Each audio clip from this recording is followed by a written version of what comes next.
کہ حاجیوں کو پانی پلانا بہت بڑا ثواب ہے، بہت بڑی نیکی ہے، یا پھر مسجد حرام کو آباد کرنا بھی بہت بڑی نیکی ہے۔ تو آپس میں صحابہ کے بارے میں آتا ہے کہ صحابہ آپس میں اس بات کے اوپر بحث و مباحثہ کر رہے تھے۔ کچھ لوگ کہہ رہے تھے کہ حاجیوں کو پلانا زیادہ نیکی کا کام ہے، یا کچھ لوگ کہہ رہے تھے مسجد حرام کو صاف ستھرا رکھنا، آباد رکھنا نیکی کا کام ہے۔ تو اللہ رب العزت نے ان کی باتیں سنی، اور ان کی باتوں کے اوپر اللہ رب العزت نے آیات اتاری، یعنی موقع کی مناسبت سے اللہ آیات اتارتا تھا۔ آیات تو پہلے سے ہی لکھی ہوئی تھی، یعنی یہ پورا قرآن اللہ رب العزت نے ایک ہی وقت میں آسمان دنیا پر اتار تو دیا تھا، لیکن موقع کی مناسبت سے آیات اتاری جاتی تھی۔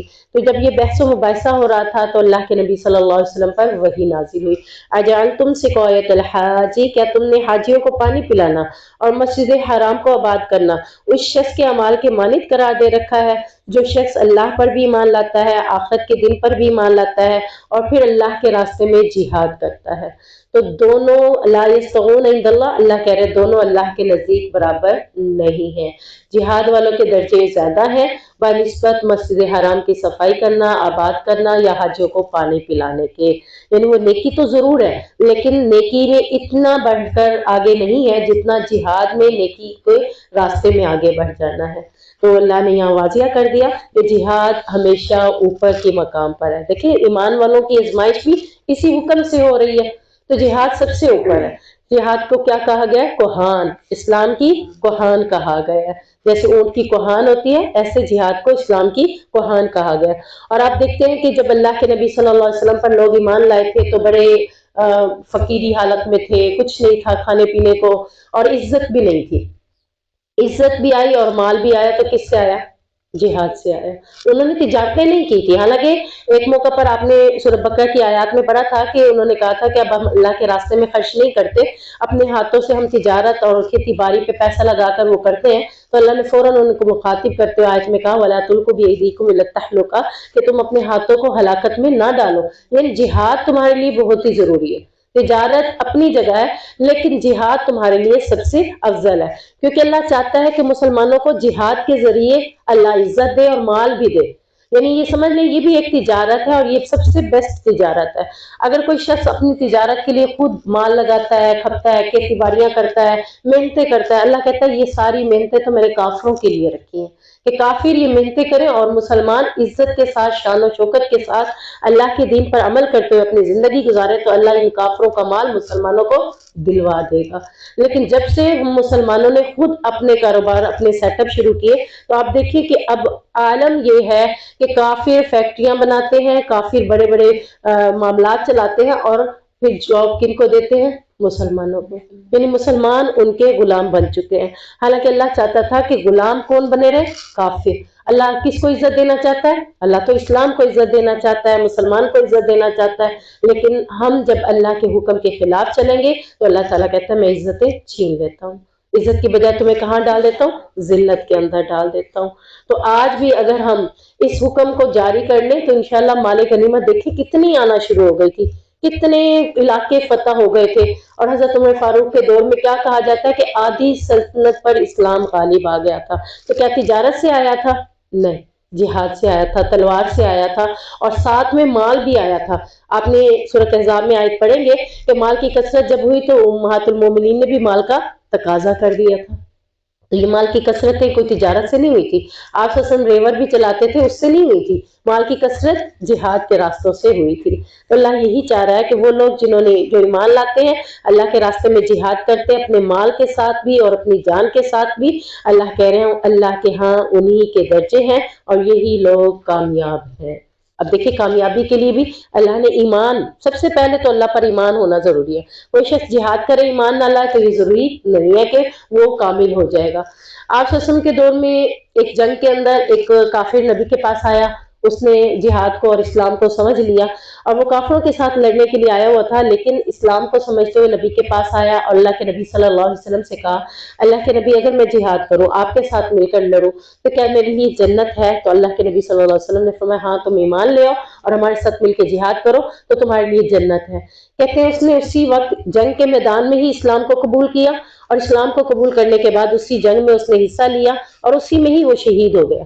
ابھی اس نے نماز نہیں پڑھی، زکوٰۃ نہیں دی، کوئی نیکی کا عمل، کوئی اس نے قرآن کے احکامات ابھی نہیں سنے، صرف ایمان لانے کے بعد اس نے اگلا کام کیا کر دیا؟ جہاد کا کر دیا، تو اللہ نے اس کو جنت کی بشارت سنا دی تھی۔ تو یہ وہ عمل ہے جو اللہ رب العزت نے یہاں بھی ذکر کیا کہ پہلے ایمان لے آؤ، پھر اللہ کے راستے میں جہاد کرو، مال کے ساتھ بھی اور جان کے ساتھ بھی۔ تو ہم خواتین مال کے ساتھ کر سکتی ہیں، اور جان کے ساتھ ہمارا جہاد کیسے ہوگا؟ ہم اپنے بچوں کی تربیت اس نہج پر کریں کہ جیسے غزہ کے حالات پر ان پر موقع آیا تو ہمارے بچے بھی ایسے ہی لڈر ہو، ایسے ہی بہادر ہو، یہ نہ ہو کہ وہ بیٹھے ہو اب ہم نے کرنا کیا ہے، کیونکہ ہمارے بچے تو بڑے ہی سست ہیں، بیٹھے رہتے ہیں کہ کیا کرنا ہے، کس طرح کرنا ہے، ہمیں امی بتائیں گی تو ہم کریں گے، آپ نے بتایا تھوڑا تھا، ہمیں کیا پتا کیا کرنا ہے۔ تو اتنے ایکٹیو ہونا چاہیے کہ انہیں بھی پتا ہو کہ ایسے حالات ہوں تو ہمیں ایسے حالات میں کیسے مقابلہ کرنا ہے۔ تو یہ تربیت کا ایک حصہ ہے جو ہم نے اپنے بچوں کی کرنی ہے۔ جب ہم ایسے بچوں کی تربیت کریں گے تو انشاءاللہ یہ جان کے ساتھ بھی ہمارا جہاد میں حصہ شامل ہو جائے گا۔ آیت نمبر 24، قل ان کان آباءکم وابناءکم واخوانکم۔ اب مزید اللہ نے جہاد کی فضیلت بیان کرتے ہوئے کیا فرمایا؟ نبی کریم صلی اللہ علیہ وسلم ان سے کہہ دیجئے اگر تمہیں تمہارے باپ، بیٹے، بھائی، بیویاں، تمہارا کنبہ قبیلہ اور جو مال تم نے کمائے، اور وہ تجارت جس کے مندہ ہو پڑنے سے تم ڈرتے ہو، اور وہ مکانات جس میں تم رہنا پسند کرتے ہو، یہ سب تمہیں اللہ اور اس کے رسول اور اس کی راہ میں جہاد کرنے سے زیادہ عزیز ہیں، تو انتظار کرو یہاں تک کہ اللہ کوئی اپنا حکم لے آئے۔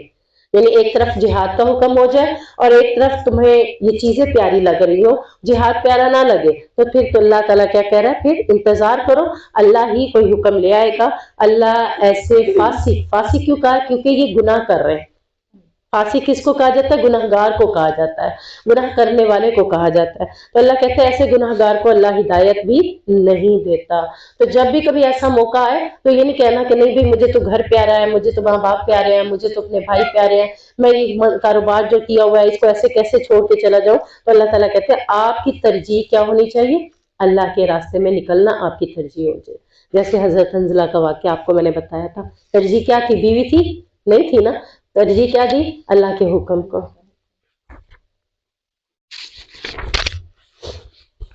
آیت نمبر 34، والذین یکنزون الذھب والفضة ولا ينفقونها فی سبیل اللہ فبشرھم بعذاب الیم۔ تھوڑا سا ہم اس کے بارے میں پہلے بھی پڑھ چکے ہیں۔ اللہ تعالیٰ فرمانے کہ جو لوگ سونے چاندی کو جمع کرتے ہیں اور اسے اللہ کی راہ میں خرچ نہیں کرتے تو آپ انہیں دردناک عذاب کی خبر سنا دیں۔